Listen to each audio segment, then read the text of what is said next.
Et salut à toi, bienvenue dans cette vidéo dans laquelle on va tenter de répondre à la question « Faut-il ou non faire de la figuration pour devenir acteur ?» Donc toi à ce stade-ci, eh bien peut-être que tu souhaites te lancer dans une carrière d'acteur, peut-être que tu passes beaucoup de temps sur les sites de casting, tu essayes de trouver des projets mais tu galères à trouver vraiment des rôles et par contre tu vois énormément d'annonces pour de la figuration. Et donc tu te poses peut-être la question, oui mais est-ce que je dois y aller ou pas en figuration? Est-ce que ça peut me servir dans ma carrière d'acteur? Est-ce que ça ne va pas jouer contre moi? C'est ce qu'on va tenter de répondre dans cette vidéo. Avant toute chose, rappelons c'est quoi la figuration. Il faut savoir que quand on regarde un film, il y a trois types de personnes qu'on va voir à l'écran. Premièrement, il y a les rôles, c'est-à-dire tous les acteurs qui vont réellement incarner un personnage, qui vont devoir faire une étude, une construction de leur personnage, qui vont devoir généralement apprendre un texte. Ce sont les rôles qui vont porter l'histoire. Ensuite, il y a ce qu'on appelle les silhouettes. Les silhouettes, ce sont ceux qui vont apparaître à l'écran, qu'on va pouvoir voir distinctement, mais qui n'auront pas vraiment besoin de construire leur personnage. Typiquement, on va penser pour une silhouette à un portier qui va ouvrir une porte ou à un chauffeur qui va simplement qui conduira l'acteur principal, mais le chauffeur n'aura pas grand-chose à faire. À part mettre un costume de chauffeur et conduire la voiture, il n'aura pas grand-chose à faire. Mais on le verra distinctement à l'écran, ce qui fait de lui une silhouette. Éventuellement, il peut avoir une petite réplique du style « Bonjour monsieur, veuillez entrer dans la voiture ». Voilà, une petite phrase, à ce moment-là, ça devient ce qu'on appelle une silhouette parlante. Et enfin, le troisième type de personnes, ce sont les figurants. Les figurants, ce sont ceux qui n'ont absolument pas besoin de construire un personnage, ils vont juste faire partie du décor. Typiquement, si tu vois l'acteur principal dans un film qui marche dans une rue new-yorkaise, eh bien ça ferait vachement bizarre si la rue était totalement vide. Ce qu'il faut faire, c'est qu'on va mettre plein de passants, on va mettre des piétons pour rendre vivante cette rue-là, mais ça fait partie du décor. Ces piétons-là n'ont pas besoin de créer un personnage, de travailler en amont, on va juste leur donner des vêtements, leur dire vous marchez pendant que l'acteur joue et c'est tout. Ça, typiquement, ce sont les figurants. Donc la question, c'est de savoir est-ce que oui ou non il faut faire de la figuration. Il faut savoir que les avis sont très mitigés là-dessus. Les pro-figurations vont dire oui, c'est très bien, comme ça vous allez sur les plateaux, vous allez voir ce que c'est, peut-être même que vous ferez remarquer par le réalisateur. Les anti-figurations vont dire de façon générale non, il ne faut pas y aller, sinon tu vas être catégorisé comme figurant, on ne va jamais te prendre au sérieux comme acteur. Ici dans cette interview, eh bien, je vais te partager l'avis de plusieurs professionnels, des producteurs, des directeurs de casting, des réalisateurs, etc. C'est des gens que j'ai interviewés et ils vont te partager leur ressenti par rapport à la figuration. Est-ce que selon eux, il faut que tu le fasses ou pas? À la fin de cette vidéo, on va faire le point. Tu pourras toi choisir est-ce que oui ou non tu veux y aller. L'énorme avantage évidemment sur la figuration, c'est que tu l'as certainement déjà remarqué, il y a énormément d'annonces qui proposent de la figuration. C'est-à-dire que pour la figuration, il n'y a pas besoin d'être formé, il n'y a pas besoin d'avoir d'expérience. Ma grand-mère, demain, si elle répond à une annonce de figuration parce qu'on cherche une dame âgée, elle sera prise. La figuration, il en faut plein, il faut plein de figurants pour chaque film. Donc, c'est un moyen facile d'accéder au tournage. Mais il y en a qui disent que ça peut être dangereux pour ta carrière d'acteur. On voit ça plus en détail. Je te laisse visionner maintenant les différents témoignages. On se retrouve à la fin de cette vidéo pour faire le point ensemble. Bon visionnement, go!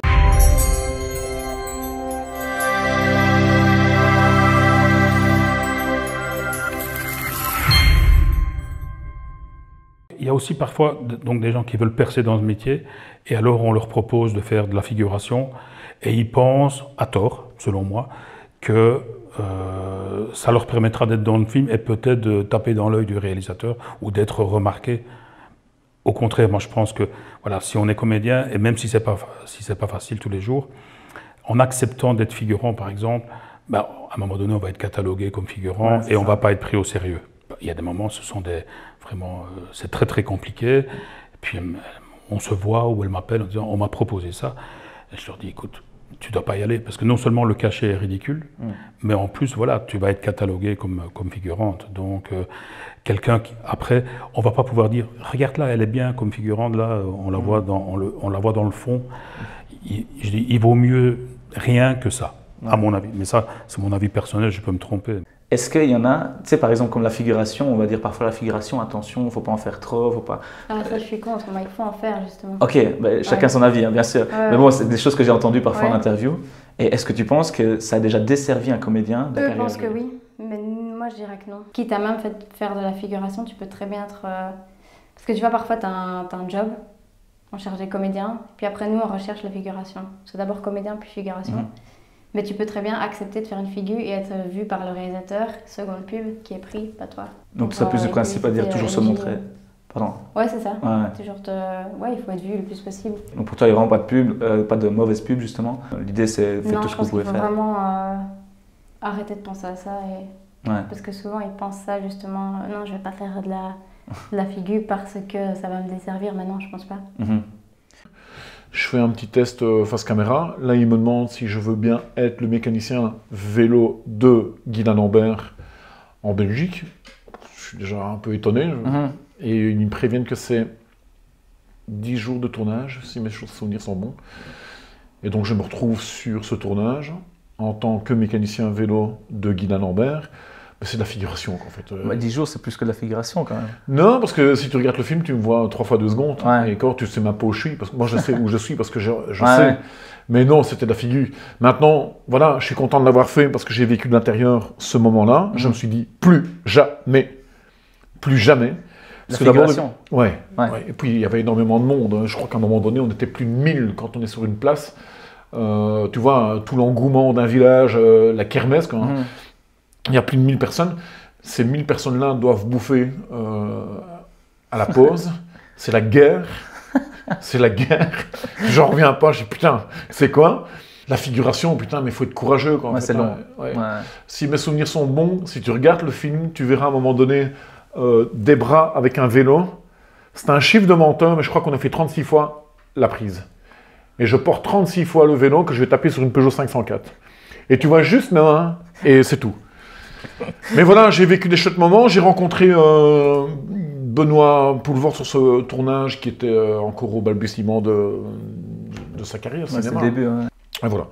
Et donc je m'étais dit, plus jamais. Qu'est-ce que tu penses de la figuration? La figuration, c'est un peu comme mes débuts au cinéma, c'est-à-dire qu'il ne faut pas cracher dessus, mais il ne faut pas faire que ça. Ouais. Il faut vraiment se limiter dans la figuration, parce que sinon tu as vite l'étiquette, oh bah oui, mais c'est un figurant, oh bah, un figurant, il va travailler au tarif figurant et on lui donne une phrase. Ah bah non, là, ça devient une silhouette. Parlante. Ah oui, voilà. Et donc après on dit, oui, bah, il n'est pas cher, et donc il te propose un tarif de silhouette pour comédien. Et voilà, donc comme tu vois, les avis sont assez mitigés sur la figuration. Ici, moi, je vais te faire un petit retour d'expérience. Je vais te partager comment moi j'ai fait ça pour ma carrière et ce que je te recommande là maintenant. En l'occurrence, dans mon cas, je n'ai jamais fait de figuration. Il faut savoir qu'il y a un détail qu'on a oublié d'aborder dans cette vidéo, c'est que pour la figuration, il y a généralement énormément de temps d'attente. C'est-à-dire qu'un figurant va parfois attendre 4 heures, 5 heures, 6 heures sur le côté avant qu'on lui dise « c'est bon, on a besoin de toi ». Moi, personnellement, je n'ai pas fait de figuration, mais j'ai fait une silhouette parlante. Si tu me connais un petit peu ou si tu as vu ma bande démo qui est accessible sur ma chaîne YouTube, eh bien, tu verras que j'ai une réplique avec André Dussolier et en l'occurrence, c'était une silhouette parlante. L'avantage, c'était quand même que c'était avec un acteur connu, que c'était une silhouette parlante, donc c'est pas non plus de la figuration, c'était un petit peu plus engageant. J'arrivais dans une petite voiture de golf, je devais dire Monsieur Kessel, il s'appelait comme ça dans ce film-là, et lui tendre le téléphone.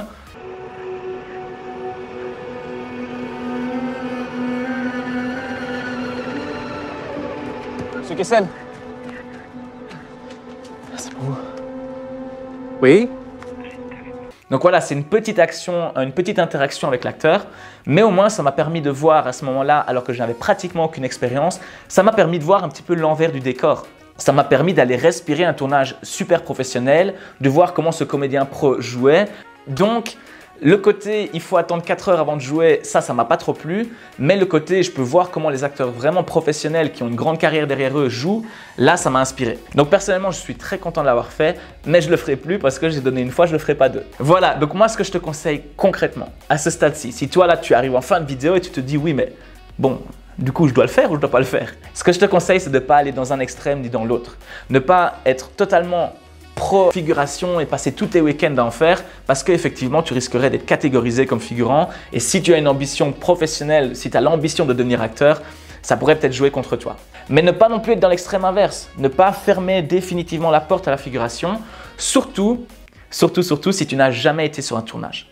Si tu n'as jamais été respirer un tournage, si tu ne t'es jamais retrouvé sur un plateau où on crie « silence sur le plateau », qu'il y a tous les techniciens qui se taisent, puis tu as le réalisateur qui crie « action » et que tu sens cette énergie-là et que tu sens à un moment donné qu'il y a quelque chose qui se passe, si tu n'as jamais vécu ça, la figuration, ça peut être un moyen très simple et très rapide d'aller vivre une première expérience de plateau. Dans ce cas-là, eh bien, je t'invite à faire 1, 2, maximum 3 figurations. Ça ne pourra jamais jouer contre toi si tu as des ambitions de devenir acteur. Voilà, j'espère que cette vidéo répond à ta question. Si c'est le cas, eh bien évidemment, tu défonces le pouce bleu, fais péter le référencement de cette vidéo. Si tu as envie de devenir acteur mais que tu ne sais pas toujours très bien comment faire, je t'invite à télécharger juste en dessous de cette vidéo le livre 5 astuces à appliquer immédiatement pour devenir acteur. C'est un livre totalement gratuit, le lien est en dessous de la vidéo. Je te dis à dans une semaine pour une prochaine vidéo.